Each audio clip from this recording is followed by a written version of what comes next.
예배 때마다 만나지만 좋아요. 왜냐하니까 예배의 자리는 우리끼리 하는 게 아니고 주님이 함께하는 자리이기 때문에 그렇습니다. 소위 일반적으로 표현하면 신이 우리와 함께하는 자리니까 그것이 얼마나 좋습니까? 오늘 예배 가운데 그 주님을 만나는 시간 되었으면 좋겠습니다. 경건한 정신의학자 폴 트루니에 아주 유명한 분입니다. 이분이 하는 말 중에 사랑이 식어지는 이유는 뭘까? 그는 한마디로 이렇게 말합니다. 사랑이 식어지는 이유는 죄 때문이다. 죄가 들어오면 사랑은 식어진다. 이렇게 말합니다. 죄에 빠지면 인간은 자기 중심이 강하게 돌아가고요. 죄에 빠지면 상대방을 함부로 하는 소위 요즘 사람들이 많이 쓰는 치가 떨리는 현상들이 일어나게 됩니다. 치가 떨린다고. 이게 참 죄가 가져오는 오염이고 증상이고 결과물입니다. 오늘 우리 시대 참 어려운 시대죠. 갈수록 시대는 어려울 수밖에 없습니다. 사람의 심성이 자꾸 달아지고 죄를 지은 아담과 하와의 후손은 갈수록 괴팍하고 독하고 악하기 때문에 그래요. 왜 그럴까? 역사의 나열하면 이렇습니다. 주님 오실 날이 얼마 남지 않았기 때문에 악의 소용돌이는 갈수록 휘몰아칩니다. 그 가운데 크리스찬들이 살기 때문에 신앙생활을 하는 것이 갈수록 순교적인 각오가 필요합니다. 그러면 우리 시대는 이렇다 하고 노아 시대는 어떨까? 노아가 살았던 그 이전의 시대는 어떨까? 성경을 들춰보면 노아 시대의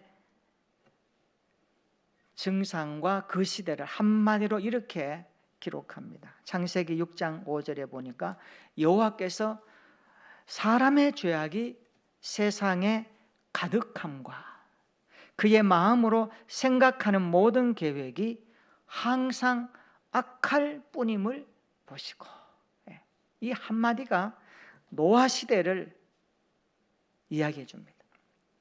노아 시대는 두 가지로 악했습니다. 하나는 사람의 죄악이 세상에 가득했다는 겁니다.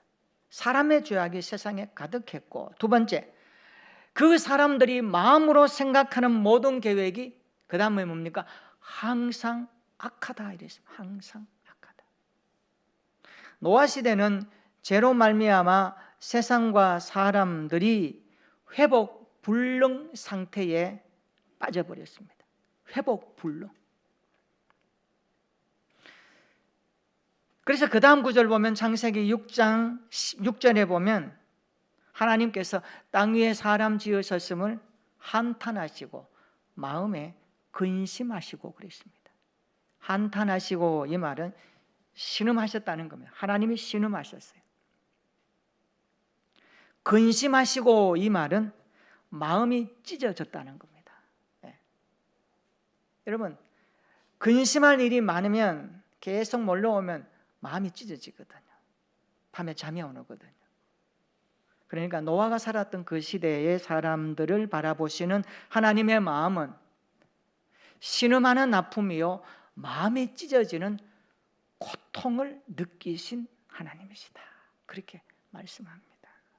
그런데 창세기 6장 8절에 보니까 그러나 노아는 여호와께 은혜를 입었더라. 마치 한 줄기 빛이 우리에게 비쳐 들어오는 말씀이죠. 그러나 사람들이 다 악하게 살고 함부로 살고 죄악이 땅에 가득하고 마음으로 생각하는 모든 계획이 항상 악한 그 시대에도 노아는 여호와께 은혜를 입었더라. 그래서 성경은 은혜라는 단어를 쓸 때에 노아에게 처음으로 쓰고 있습니다. 은혜라는 단어가 노아에게 처음 나옵니다. 그러나 노아는 여호와께 은혜를 입었더라. 그럼 이 은혜가 저와 여러분들에게도 임하기를 축원합니다. 그 노아가 여호와께 받았던 은혜, 그러나 노아는 여호와께 은혜를 입었더라. 노아가 입었던 은혜는 어떤 은혜일까요? 성경 보면 두 가지로 요약됩니다. 하나는 심판이 임할 것을 알려주시는 은혜입니다. 사람들이 세상에 죄악으로 가득하니까, 항상 모든 계획이 항상 악하니까 하나님께서 세상을 심판하시려고 해요. 그런데 그 심판하시는 것을 노아에게 알려주십니다. 이걸 은혜라고 그럽니다. 하나님이 노아에게 심판이 있을 것을 알려주십니다. 두 번째는요, 심판의 날에 안전하게 구원받을 수 있는 방법까지 알려주십니다. 자, 질문해 봅니다. 심판이라는 것을 알아요. 그런데 어떻게 그 심판에서 살아남지라고 하는 그 방법을 모르면 그 심판을 알고 있는 것이 의미가 있을까요? 모르죠. 하나님은 노아에게 심판이 있을 것을 알려주시고 심판에서 구원받을 방법까지 구체적으로 알려주십니다. 이것을 가리켜서 노아는 여호와께 은혜를 입었더라 이렇게 말씀하는 겁니다. 자, 여호와의 심판을 알고 거기서 구원받는 것까지 전해 들은 노아는 어떻게 합니까? 성경 한번 보세요. 우리 창세기 6장 22절 한번 읽어볼까요? 자, 창세기 6장 22절 한번 읽어봅니다. 시작. 노아가 그와 같이 하여 하나님이 자기에게 명하신 대로 다 준행하였더라. 그 다음 좀 내려가서 7장 5절도 한번 보세요. 노아가 여호와께서 자기에게 명령하신 대로 다 준행하였더라. 다 준행하였더라. 다, 이 단어 한마디가 굉장히 노아의 믿음을 가늠해 볼 수 있는 단어입니다. 다 준행하였다. 우리도 말씀을 들을 때 다 준행하는 데까지 나아가는 그런 신앙생활 되었으면 좋겠습니다. 한두 가지 해보고 안 되니까 그냥 놔버리지 말고 하나님의 말씀 붙들고 노아처럼 다 준행하는 자리까지 이르는 그 은혜가 우리 안에 들어왔으면 좋겠습니다. 오늘 시대 가운데 참 죄악이 관영하고 사람들의 생각이 항상 악한 이 시대, 여러분 노아 시대 이랬다면 요즘 우리 시대는 어때요? 노아 시대보다 더하거든요. 바울이 이것을 자기 서신에서 말합니다. 하나님도 사랑 안 하고 자기 사랑하고 우리 시대는 노아 시대 이것보다 더합니다. 더하면 덜했지 덜하지 않습니다. 이 증상을 우리가 볼 수 있어야 됩니다. 시대를 바라보면서. 그래서 하나님은 노아 나이 600세 되던 해에 홍수가 나게 하십니다. 창세기 7장 6절 한번 보세요. 홍수가 땅에 있을 때에 노아가 600세라. 요즘 우리 나이하고 가늠하면 이해가 안 되죠? 요즘 600살까지 사는 사람 있나요? 없어요. 길어봐야 100살, 110세, 120세를 못 넘깁니다. 근데 노아가 600세 되던 해에 홍수가 일어납니다. 정확한 날짜를 보세요. 창세기 7장 11절에 노아가 600세 되던 그 해에 둘째 달, 그 달 11의 날에 홍수가 일어납니다. 하나님의 명령에 따라 노아와 가족과 짐승이 방주로 들어가죠. 생명 있는 모든 것이 종류대로 암수 둘씩, 부정한 것은 또 7이죠. 그렇게 들어가는 겁니다. 창세기 7장 11절과 12절 한번 보세요. 그날에 큰 기풍의 샘들이 터집니다. 하늘의 창문들이 열립니다. 40주야를 비가 땅에 쏟아집니다. 17절 보세요. 창세기 7장 17절. 홍수가 땅에 40일 동안 계속된지라. 쉽게 말하면 40일 동안 하늘에서 물폭탄이 터지고 땅에서 물이 솟아나는 겁니다. 여러분, 여름에 홍수철에 장마 지을 때 40일이 아니라 40분만 비가 쏟아져도 큰 물이 나고 산사태가 납니다. 몇 주 전에 안동에도 비가 많이 내렸잖아요. 산불 난 곳에 물이 막 쏟아지면서 여러분 핸드폰에다가 조심하라고 주의보 떴잖아요. 여러분 40일 그냥 가랑비가 온 게 아니에요. 하늘이 열렸다 그랬습니다. 땅이 터져서 물이 솟아나는 거예요. 온 세상이 물로 뒤덮어졌습니다. 창세기 7장 22절 보세요. 육지에 있어가지고 그 코에 생명이 있는 모든 것, 숨 쉬는 것은 여기 보세요. 다 죽었더라. 다 한마디에 요약된 다 죽었더라. 다 쓸어버린 거예요. 다 죽은 거예요. 창세기 7장 23절에 말씀하죠. 지면의 모든 생물을 쓸어버리시니. 홍수 심판은 쓸어버리시는 심판이거든요. 이들은 땅에서 쓸어버림을 당하였으되 오직 노아와 그와 함께 방주에 있던 자들만 남았더라. 노아의 자녀가 3명이죠. 며느리까지 그 당시에 6명하고 노아하고 노아처, 그러면 보통 학자들이 한 8명만 살아남았다. 그리고 방주에 들어간 많은 그 동물들, 새들, 그것만 살아남았다. 그렇게 정리합니다. 그러니까 히말라야에 등반한 분들이 거기에 조개가 있어요. 여기 왜 조개가 있을까? 홍수 사건으로 거기다 잠겨서 물이 돼버린 겁니다. 그래서 거기에 그게 있는 겁니다. 이제 세상의 과학자들은, 성경 안 믿는 사람들은 그걸 이상하게 해가지고 막 해석하는데 성경에 다 있는 거예요. 이 창조론입니다. 창조론. 하나님이 그렇게 하신 거예요. 여기 창세기 7장 23절에 보세요. 쓸어버리시니, 이 말은 멸망시켜 버렸다 이 뜻입니다. 노아 홍수는요, 인간을 향한 하나님의 심판입니다. 왜요?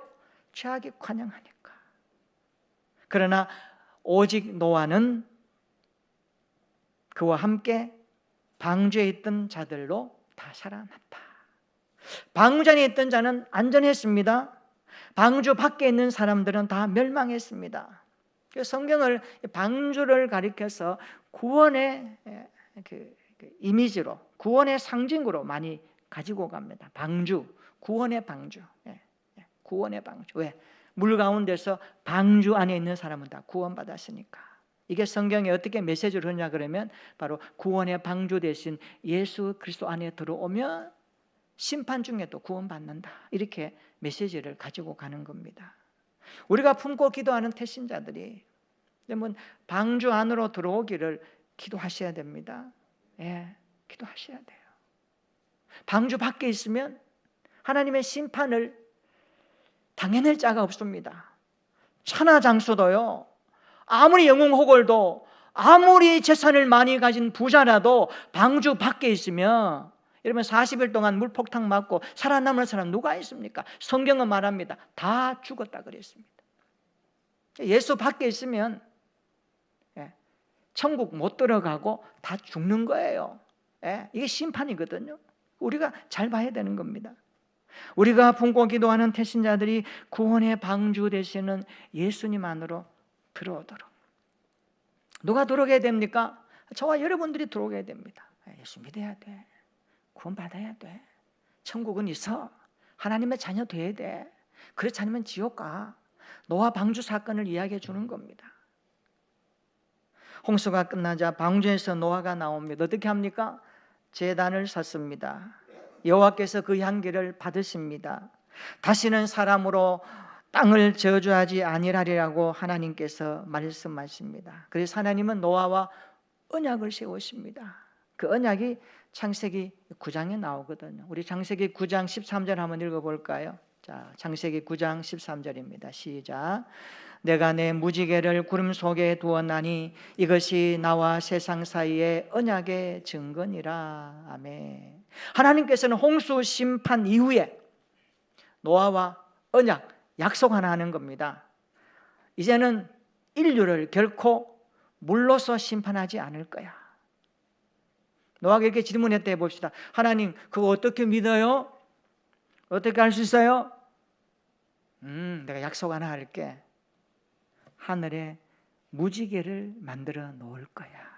무지개라는 이 단어가요, 히브리어로 케세트라는 단어입니다. 케세트. 이 뜻은요, 활입니다. 활. 이런 활 알죠? 우리 활. 우리나라 양궁, 그죠? 아주 유명하잖아요. 네. 활입니다. 활. 그러니까 하나님은 하늘에 활을 걸어 놓으시고 이제는 이 활 시위를 당기지 않겠다라고 약속하는 겁니다. 심판하지 않겠다는 거예요. 물로. 이게 무지개 언약입니다. 놀랍죠? 놀랍죠? 여러분, 노아 홍수 이후에 지금까지 여름에 홍수는 나서 국지적으로 일으켰지만 이 지구를 물로 하나님이 심판 안 하셨습니다. 하나님 약속을 다 갖고 가셔요. 이 하나님을 우리가 믿는 거죠. 창세기 9장 18절과 19절 한번 볼까요?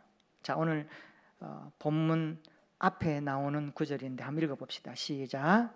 방주에서 나온 노아의 아들들은 셈과 함과 야벳이며 함은 가나안의 아버지라.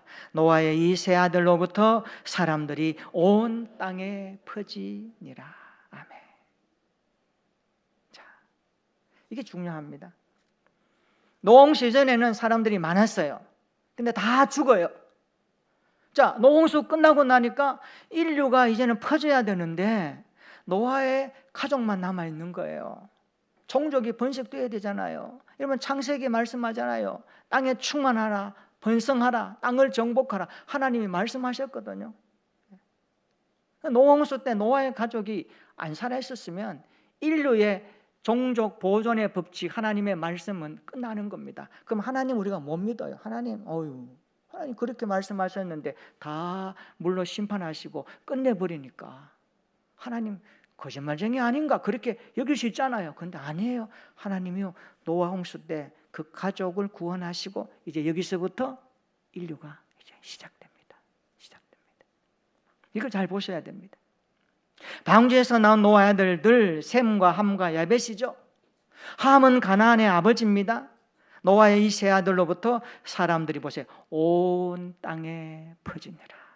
온 땅에 퍼지니라. 자, 노아가 오늘 홍수 이후에 뭐 했는가? 다시 일상으로 돌아갑니다. 돌아갔을 때 그가 포도 재배를 합니다.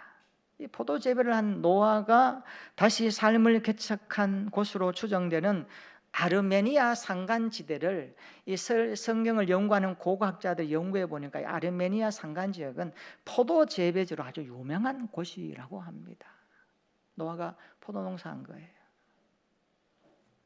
그리고 오늘 20절과 21절 한번 읽어볼까요? 자, 다시 읽어봅니다. 시작.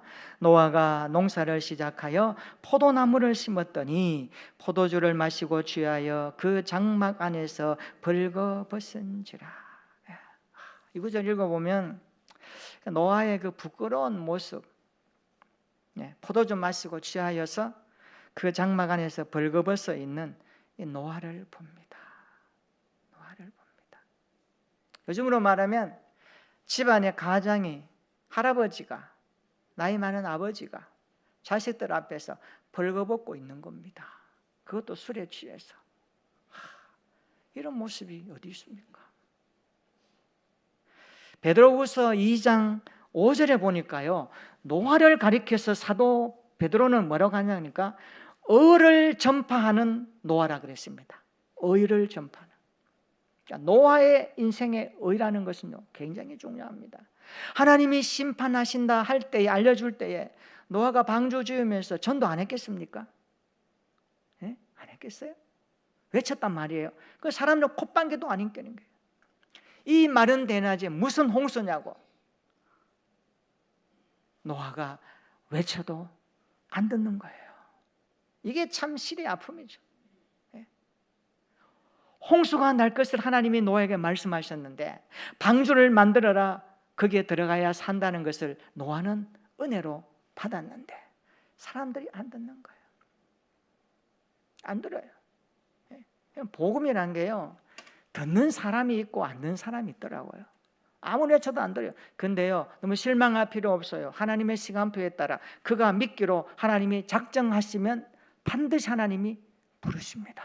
이걸 여러분들이 믿으셔야 돼요. 이거 믿고 전도하고 기도해야지, 이거 없이 우리가 전하는 복음, 예수를 믿으라고 하는 복음을 상대방이 그냥 어떤 반응하는 거기에 집착해서 그것만 보고 그 인생을 평가하면 굉장히 위험합니다. 해석은 그런 게 아니에요. 우리 인생의 해석은요, 우리 미래를 우리는 모릅니다. 그래서 오늘만 아는 거예요. 그렇죠? 우리는 내일을 모릅니다. 내일을 아는 사람이 있어요? 없습니다. 한치 앞을 몰라요. 그래서 우리는요, 우리 인생의 과거와 오늘과 내일까지 꿰뚫어 보시는 하나님의 말씀을 통하여서 인생을 들여다보는 겁니다. 복음을 안 듣는다 그래도 언제 하나님이 듣게 하셔서 돌아갈지 모르니까 계속 전도하고 기도해야 됩니다. 노아의 이 부끄러운 모습을 우리는 봅니다. 노아가 포도주에 취하여 몸을 가누지 못하고 있습니다. 이 말씀에서 우리는 하나 이런 메시지의 교훈을 툭 받습니다. 나도 혹시 노아처럼 이런 취함의 인생이 되고 있지는 않는가? 여러분, 취한다는 게 뭡니까? 오감의 작동이 안 되는 거예요. 사리 분별이 안 되는 거예요. 우리 인생에 취한다는 게 뭘까요? 세상의 연락과 세상의 재미야, 어떤 뭔가 하나님의 말씀과 동떨어진 어떤 것에 우리의 마음이 뺏겨서 우리 인생에 거기에 올인하면서 이것 붙들고 하나님도 없이 막 취한 사람처럼 그렇게 살아가고 있지는 않는가? 인생의 목표와 방향을 다시 한번 체크해야 됩니다. 노아의 벌거벗은 모습을 통하여 기억하셔야 됩니다. 예수님의 의를 믿고 덧입고 살아가는 성도는 우리의 행실을 반듯하게 해야 됩니다. 반듯하게 해야 됩니다. 그 예수 믿는 사람이 어디 나타나면 어떤 기준이 되고 선한 영향력이 느껴져야 됩니다. 불법을 하다가도 불의를 행하다가도 예수 믿는 사람이 나타나면 저 예수 믿는 사람 온다. 아이고 빨리 치워라. 이거 잘못된 거 알면 또 이상한 소리 할 거야. 이 정도까지의 관계가 돼야 됩니다. 그럼 어떤가요? 술 취한 사람처럼 비틀비틀하지 말아야 됩니다.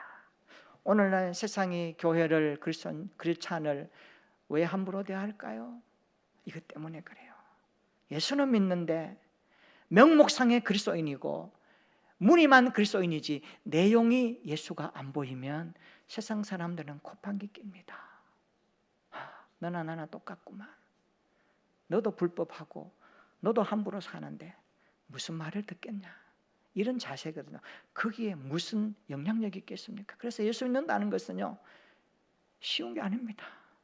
전쟁입니다. 세상과 삶과 우리가 믿는 주님을 바라보면서 하루하루 체크하고 정리하지 않으면 그냥 흘러갈 수 있는 인생 구조가 되어버립니다. 여러분, 포도주에 취하여 벌거벗은 노아를 어떻게 하지요? 22절 한번 읽어봅시다. 22절 오늘 본문 시작. 가나안의 아버지 함이 그의 아버지의 하체를 보고 밖으로 나가서 그의 두 형제에 알림해. 여기 아버지 하체를 보고, 우리나라 성경은 보고 이 단어가 그냥 본다는 단어인데 원어의 뜻을 살리면 만족스럽게 응시하다, 이런 뜻입니다. 무엇을요? 아버지의 벌거벗은 하체를. 누가요? 여기 보세요. 가나안의 아버지 함이 만족스럽게 들여다보고 있는 겁니다. 여러분, 이것이 만족스럽게 볼 수 있는 상황인가요? 아니잖아요. 그리고 함은 아버지 하체를 만족스럽게 보고 나서 두 형제에게 알립니다. 요 행동이거든요. 요 마음의 행동이에요. 그런데 23절 한번 읽어볼까요? 자, 창세기 9장 23절입니다. 시작. 셈과 야벳이 옷을 가져다가 자기들의 어깨에 메고 뒷걸음쳐 들어가서 그들의 아버지의 하체를 덮었으며 그들이 얼굴을 돌이키고 그들의 아버지의 하체를 보지 아니하였더라. 아멘. 똑같은 자식인데 하나들은 아버지 하체를 만족스럽게 보고 그것을 막 알지고 퍼뜨립니다. 요즘 뭐 쓰는 단어 보면 막 폭로하는 거예요. 폭로. 요즘 폭로 많더라고요. 이상한 거 별거 아닌 것도 폭로하고. 그래서 거기에 사람들 현혹해서 뭐 그죠? 잘 봐야 됩니다. 근데 셈과 야벳은 달랐습니다. 그들은 뒷걸음으로 아버지 하체를 옷으로 가립니다. 보지 않습니다. 노아가 한참 자고 술이 깼네요. 있었던 일들이 다 들어오잖아요. 25절 한번 볼까요? 25절. 이에 이르되 가나안은 저주를 받아 그의 형제의 종들의 종이 되기를 원하노라 하고 26절 27절 읽어볼까요? 자, 시작. 또 이르되 셈의 하나님 여호와를 찬송하리로다. 가나안은 셈의 종이 되고 하나님이 야벳을 창대하게 하사 셈의 장막에 거하게 하시고 가나안은 그의 종이 되게 하시기를 원하노라 하였더라. 아멘. 요약하면 이겁니다. 함의 아들 가나안은 저주를 받습니다. 아버지 하체를 들여다보고 막 한 그것 때문에 노아가 저주하는 거예요. 그리고 셈과 야벳은요 복을 받습니다. 복과 저주, 하늘과 땅이죠. 그런데 이상한 점이 하나 있어요. 노아의 허물을 들춰낸 자는 가나안의 아비 함입니다. 그렇죠? 함이에요. 그런데 실제 저주는 함이 안 받고 누가 받습니까? 그의 아들 가나안이 받습니다. 가나안이 받아요. 이유가 뭘까요? 이런 겁니다. 지금 모세 오경을 읽고 있는 사람들은 출애굽 2세대들입니다. 2세대. 출애굽 2세대. 이들이 들어가서 정복해야 될 땅은 가나안 민족입니다. 가나안 민족. 여러분 지금 가나안 7족속 여호수아가 그토록 싸움에서 응징했던 가나안 7족속. 굉장히 못된 족속이에요. 우상 숭배하고 하나님 없는 민족이에요. 이 가나안 땅의 문화가 여러분들 그냥 들어가면 다 될 것 같은데 아니에요. 그래서 창세기의 함이 아닌 가나안이 저주를 받습니다. 그러니까 모세는 너희들이 앞으로 들어가야 할 가나안 땅은 너희가 배우고 본받아야 할 그 땅이 아니라 옛날에 저주받은 땅이다. 함의 자녀 가나안이 저주받은 땅이다. 그래서 정복해야 된다. 그러니 너희들은 하나님의 종으로서 그들의 종이 되지 말라. 그것을 지금 이야기하는 겁니다. 오늘 설교 제목을 이렇게 한번 정리해 보았습니다. 성숙한 사랑이란 무엇인가? 따라해 볼까요? 성숙한 사랑이란 무엇인가? 성숙한 사랑. 성숙한 사랑은 마음의 태도와 생각과 태도와 행동이 그대로 이렇게 표출되거든요. 성숙한 사랑. 그 사랑은 행동입니다. 사랑은 알고 이해하는 게 아니에요. 사랑은 알고 이해하고 행동하는 겁니다. 오늘 이 모습을 통하여서 성숙한 사랑이란 무엇인가? 한 두 가지로 우리의 믿음 생활에 적용해 보고자 합니다. 첫째로 성숙한 사랑이라 상대방의 수치와 허물을 조용히 덮어주는 사랑입니다. 상대방의 수치와 허물을 조용히 덮어주는 사랑이 성숙한 사랑입니다. 누구에게나 덮어줘야 할 부끄러움이 있죠. 수치와 허물이 다 있습니다. 여러분 스스로에게 한번 질문해 보세요. 나에게 부끄러움이란 무엇일까? 나에게 수치는 무엇일까? 누군가 이걸 이렇게 말하면 이게 턱 건드리면 어때요? 굉장히 불쾌하죠. 인간은 다 이게 있어요. 죄를 지은 인간은 다 부끄러움이 있어요. 수치가 있고요. 허물이 다 있습니다. 부끄러운 거, 허물은 다 사람을 본능적으로 숨기고 싶어합니다. 근데 예수 믿는 사람들, 이거 사람들한테는 숨김을 당함을 받지만 하나님 앞에까지 숨기면 안 됩니다. 하나님 앞에 다 내놔야 돼요.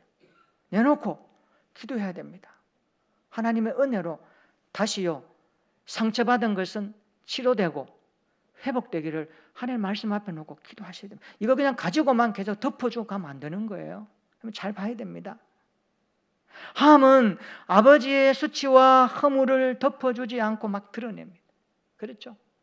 그런데 셈과 야벳은요, 아버지의 수치와 허물, 그 벌거벗은 수치와 허물을 보지 않고 뒤로 가서 옷으로 이렇게 가려워줍니다.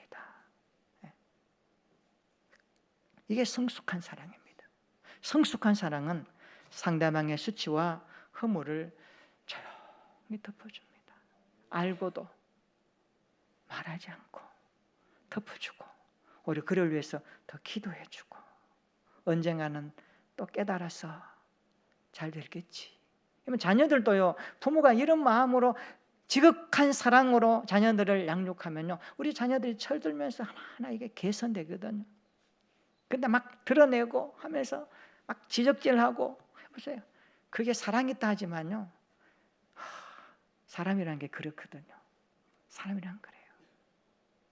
그래서 어떤 책에 보니까 인간관계의 탁월함을 이야기할 때 칭찬을 5번 했으면 1번은 지적하면 된다. 그렇게 말해요. 칭찬을 하고, 그런데 이것은 좀 바꿨으면 좋겠다. 근데 칭찬은 안 하고 계속 그것만 들춰내면요, 허물과 수치를 들춰내면요, 사람이 서지 못해요. 그래서 악이 다시 한번 이렇게 올라와 가지고 이상하게 되거든요. 이런 사회 구조는요, 굉장히 불편합니다. 우리가 이걸 잘 봐야 되는 거죠. 함과 그리고 셈과 야벳의 행동이 이렇게 다른 겁니다. 오늘 우리는 어떻습니까? 상대방의 수치와 허물을 드러내어 말하지는 않습니까? 남의 눈에 티는 보면서, 티는 작은 거예요. 근데 자기의 눈에는 뭐가 있어요? 들보. 들보는 뭡니까? 막대기. 내 눈에 막대기는 못 보고 남의 눈에 작은 티는 보면서 그것을 막 허물로 드러내고, 그거 좋은 거 아니죠. 좋은 거 아니죠. 아니면 조용히 덮어주는 셈과 야벳처럼 살고 계십니까? 여러분, 왜 우리가 상대방에게 수치와 허물을 조용히 덮어줘야 될까요? 이유가 뭘까요? 명분이 있어야 되잖아요. 그냥 좋은 마음에 나 너 사랑하니까. 아니에요.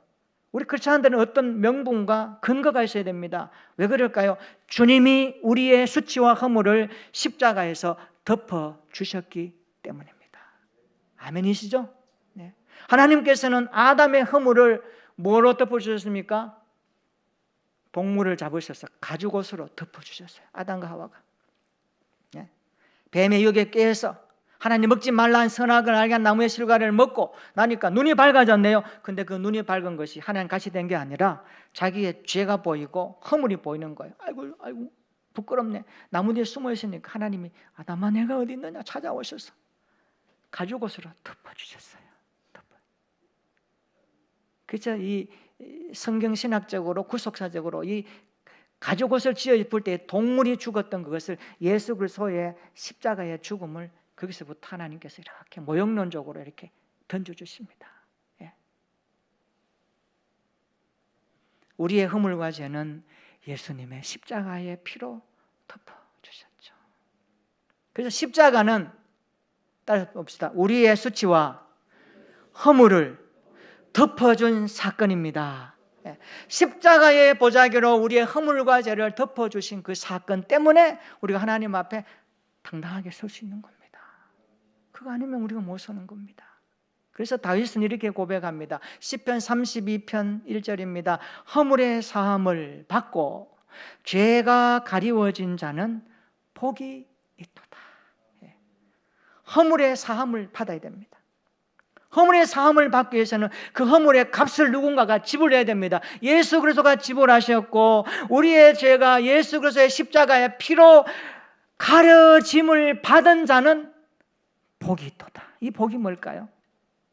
우리는 말할 수 있습니다. 이것이 구원이죠. 이것이 구원이고 하나님의 자녀고 천국 백성됨의 복 아닙니까? 그래서 우리는 말할 수 있습니다. 예수 믿는 사람들만큼 복받은 자가 누가 있는가? 좀 부족해도 좀 없어도 괜찮아요. 예수 믿는 것 자체가 하나님 앞에 언제나 복된 인생이라는 것을 여러분들 추호도심 없이 확신하고 믿고 오늘 고백하고 선포할 수 있기를 축원합니다. 예수는 우리의 허물과 죄를 짊어지시고 십자가에서 죽으셨습니다. 그래서 우리는 예수 믿는 자로 이렇게 고백합니다. 그가 찔림은 우리의 허물 때문이요 그가 상함은 우리의 죄악 때문이라. 우리 예수 죄와 허물을 덮어주신 십자가의 그 사랑을 평생 잊지 않는 그리스도인 되시기를 축원합니다. 나의 죄와 허물을 덮어주신 예수님을 생각하면서 나도 상대방의 허물과 수치를 조용히 덮어주는 성숙한 그리스도인으로 자라갔으면 좋겠습니다. 때로는 말하고 싶고 알리고 싶어도 참는 거예요. 인내도 성령의 열매거든요. 참는 거예요. 입이 건질건질해도 말하고 싶어도 참는 거예요. 오히려 그를 위해서 기도하는 것이 성숙한 그리스도인의 모습입니다. 원래 우리가 성숙한 그리스도인으로 왜 자라가야 합니까? 생각과 말과 태도와 행동과 배려와 섬김에서 나타나야 되지 않겠습니까? 우리 교회가 이런 교회로 성숙한 공동체가 되었으면 좋겠습니다. 성숙한 사랑은 상대방의 수치와 허물을 조용히 덮어줍니다. 그래서 잠언 17장 9절에 말합니다. 허물을 덮어주는 자는 사랑을 구하는 자요 그것을 거듭 말하는 자는 친한 벗을 이간하느니라. 수치와 허물을 조용히 덮어주는 사랑의 사람이 될 수 있기를 축원합니다. 두 번째로 성숙한 사랑은요 미래를 열어가는 통로가 됩니다. 성숙한 사랑의 삶을 살아가면 미래가 확 열린다는 거예요. 오늘 본문 한번 보십시오. 이 작은 사건 하나에 노아의 후손들의 미래가 달라집니다. 어떻게 달라지죠? 아버지의 수치와 허물을 드러내고 말했던 함의 미래와 조용히 뒤로 가서 수치와 허물을 덮어주었던 셈과 야벳의 미래가 달라집니다. 이렇게 달라질 수가 있을까요?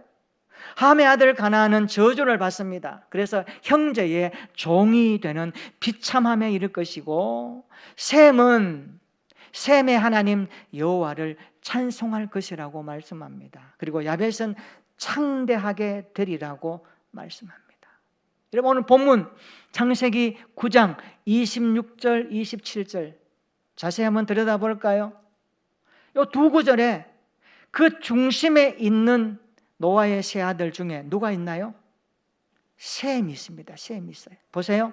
셈의 하나님 여호와를 찬송할지로다 그래 놔놓고 가나안은 셈의 종이 되고 그 다음 보세요. 하나님이 야벳을 창대하게 하셨는데 어디에 거한다고요? 셈의 장막에 거하게 하시고 이 구절을 가리켜서 칼빈 목사님 이렇게 해석했습니다.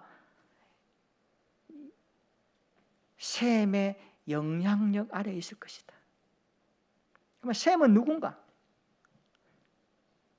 창세기 10장부터 보면요 노아의 아들들의 족보가 나옵니다. 자, 10장 한번 보세요.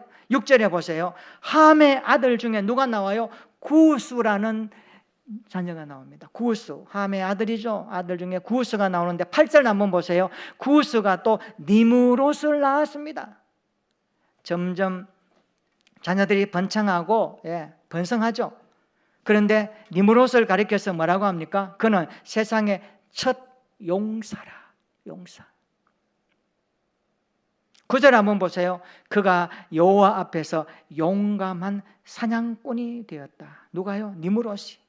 그런데요 창세기 10장 9절에 그가 여호와 앞에서 이 여호와 앞에서 이 단어를요 70인용 성경에는 이렇게 번역합니다. 여호와께 대적하다 이렇게 써요. 여호와께 대적. 그러니까 니므롯은요 함의 자손인데 여호와를 대적하는 단어를 씁니다. 굉장히 무섭죠. 10절 한번 보세요. 연결됩니다. 그의 나라는 시날 땅의 바벨과 에렉과 악각과 갈레에서 시작되었으며 말씀합니다. 창세기 10장 10절에 그의 나라 니므롯의 함의 자손 구스의 아들 니므롯, 세상의 첫 용사, 하나님을 대적했던 자리에 있던 용감한 사냥꾼, 그의 나라가 시날 땅의 바벨, 이 바벨이라는 단어가 나와요. 자, 시날 땅이 어디일까요? 창세기 11장에 보면 바벨탑을 쌓았던 곳이 시날 땅입니다. 그 시날 땅에서 사람들이 흩어지지 않고 우리 이름을 내자, 후손들 이름을 알리자, 그러면서 탑을 쌓고요, 흩어짐을 면하자. 흩어짐을 면하자 이 말은 뭡니까? 하나님의 명령에 도전하는 겁니다. 하나님 우리를 흩으셔요. 흩으셔서 종족을 자꾸 이렇게 번창하고 다스리게 되는데 이 바벨탑 사건은요, 흩어지는 것을 막는 겁니다. 그래서 바벨이라는 뜻이 흩어지다 뜻이에요. 하나님 어떻게 합니까? 그들 언어를 혼잡해서 흩어지게 하십니다. 그래야 하나님의 역사가 이루어지거든요. 함의 아들 니므롯 계열이요, 이런 일을 단행합니다. 자, 반면에 창세기 11장 10절부터 보면요, 셈의 족보가 나옵니다. 아까 나왔죠, 셈의 족보. 이 11장 26절에 보시면 셈의 족보에 누가 나옵니까? 데라가 나옵니다. 데라가 누굽니까? 아브라함 아버지입니다. 아브라함의 아버지. 자, 하나님께서는요, 창세기 12장에 아브라함을 부르셔서 뭐라고 합니까? 민족의 조상으로 삼으십니다. 그래서 구원의 역사를 펼쳐 가십니다. 근데 이 역사가 어떻게 나오는가? 마태복음 1장 1절에 보니까 아브라함과 다윗의 자손 예수 그리스도의 계보라 이렇게 말씀합니다. 자, 시간적으로 한번 볼까요? 아브라함은 예수님보다 2000년 전 사람입니다. 우와, 2000년 전 사람이에요. 다윗은 예수님보다 1000년 전의 사람입니다. 하나님의 구원 역사는요, 아담에게 여자의 후손에서 나올 자녀를 말씀하셨는데 그 약속이요, 후일에 노아의 아들 중에 셈의 후손 중에서 아브라함이 나오고 아브라함을 지나서 다윗을 넘어서 신약시대에 예수 그리스도가 이 땅에 오셔서 하나님의 구원의 역사를 이루어 가시는 그 구도를 성경이 우리에게 보여주고 있습니다. 얼마나 놀랍습니까? 그렇습니다. 하나님의 구원은 십자가의 사랑으로 닫혔던 미래를 열어가는 구조를 우리에게 보여줍니다. 여러분, 그래서 우리의 오늘 하루의 모습과 하루의 생각과 말과 태도와 행동과 일상의 습관이요, 미래를 열어가는 통로가 된다는 것을 기억하셔야 됩니다. 그 인생을 함부로 살면 되지 않는 겁니다. 우리 모두 이 성숙한 이 사랑으로 미래를 열어가는 통로가 되시기를 주님의 이름으로 축원합니다. 설교를 마무리하면서 시 한 편을 소개할까 합니다. 정호승 시, 유명한 시인입니다. 대구에서 초등학교, 고등학교 나오고 보니까 대구에 대륜고등학교 나왔더라고요. 그리고 이 정호승 씨 시는요, 굉장히 시의 이 매력이요, 참 우리의 마음을 툭 건드립니다. 좋은 시예요. 그분이 쓴 시 가운데 내가 사랑하는 사람 시에 보면 이렇게 나옵니다. 나는 그늘이 없는 사람을 사랑하지 않는다. 나는 그늘을 사랑하지 않는 사람을 사랑하지 않는다. 나는 한 그루 나무에 그늘이 된 사람을 사랑한다. 햇빛도 그늘이 있어야 맑고 눈부시다. 나무 그늘에 앉아 나뭇잎 사이로 반짝이는 햇살을 바라보면 세상은 그 얼마나 아름다운가. 여러분, 이런 거 느낀 적 있잖아요. 나무 그늘에 앉아 그 나무 그늘 사이로 반짝이는 햇살 사이로 바라보는 그 마음, 굉장히 뭔가 시적인 감각이죠. 나는 눈물이 없는 사람을 사랑하지 않는다. 나는 눈물을 사랑하지 않는 사람을 사랑하지 않는다. 나는 한 방울 눈물이 된 사람을 사랑한다. 기쁨도 눈물이 없으면 기쁨이 아니다. 여러분, 기쁨도 눈물이 없으면 그 기쁨의 효과가 약한 거예요. 그러니까 너무 기쁘면 우는 거야. 너무 기쁘면 우는 거예요. 눈물이 기쁨을 나타내는 거죠. 사랑도 눈물 없는 사랑이 어디 있는가? 그래서 눈물은요, 우리의 인생에 굉장히 중요합니다. 우리는 기뻐도 눈물이 나오고 슬퍼도 눈물이 나오고, 특별히 여러분 구원의 감격, 하나님의 자녀된 거, 이 은혜 생각하면 너무 좋은데 막 눈물 나지 않나요? 십자가 생각하면 뭉클하게 우리의 가슴을 퉁치면서 눈물샘이 자극되어져서 하나님 앞에 감사합니다, 고맙습니다, 이것이 우리 안에 막 흐르지 않습니까? 이게 뭘 말합니까? 사랑도 눈물 없는 사랑은 어디 있는가? 기쁨도 눈물이 없으면 기쁨이 아니다. 그래서 마지막으로 이렇게 말합니다. 나무 그늘에 앉아 다른 사람의 눈물을 닦아주는 사람의 모습은 그 얼마나 고요한 아름다움인가, 그렇게 말합니다. 저는 우리 교회가 서로에게 그늘이 되어주는 공동체가 되었으면 좋겠습니다. 서로에게 그늘이 되어주고 서로의 아픔을 쓰다듬어 주면서 서로의 눈물을 닦아주면서 주님의 사랑이 흐르는 그런 공동체가 되었으면 좋겠습니다. 성숙한 사랑의 그리스도인으로 우리 자라가 보십시다. 성숙한 사랑이란 무엇일까요? 상대방의 수치와 허물을 조용히 덮어주는 사랑입니다.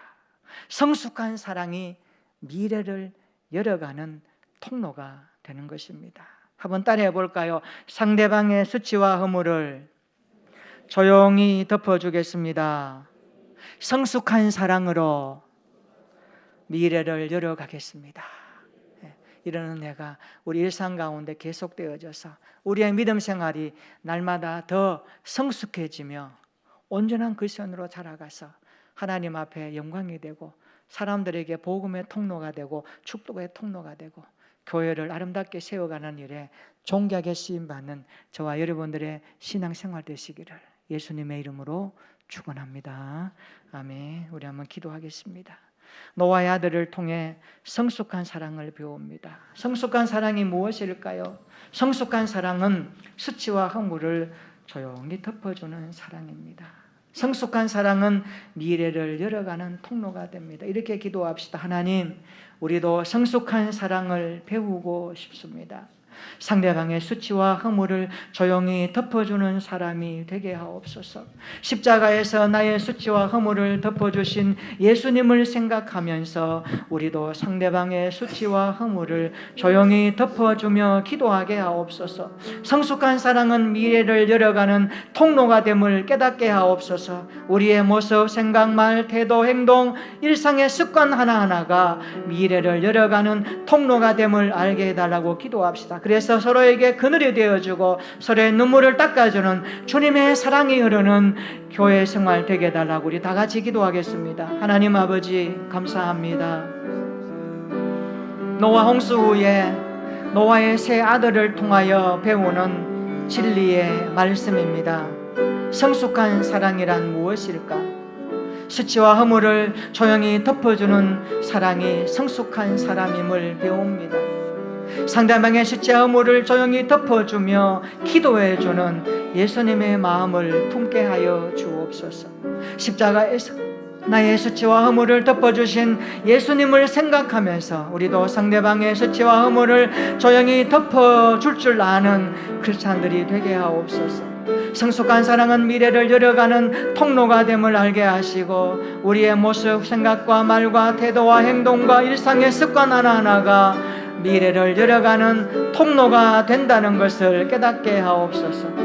서로에게 그늘이 되어주고 싶습니다. 서로에게 눈물을 닦아주는 주님의 사랑의 손수건이 되고 싶습니다. 이런 은혜가 흐르는 우리 교회가 되기를 원합니다. 우리 모두 이런 믿음의 사람으로 교회를 세워가고 서로를 세워가며 하나님 나라를 세워가는 일에 앞장서는 신앙생활 되게 하시고, 오늘 이 말씀이 우리의 신앙생활에 더욱더 함께 자라가는 시간 되도록 인도하여 주시옵소서. 하나님, 오늘의 시대의 아픔을 끌어안고 시대를 바라보며 우리가 주님의 마음으로 또 한 주간을 살아갈 텐데 주의 성령으로 우리 가운데 역사하여 주시옵소서. 예수님의 이름으로 기도합니다. 아멘. 우리 다 함께 일어나셔서 찬송가 620장을 찬송하십니다.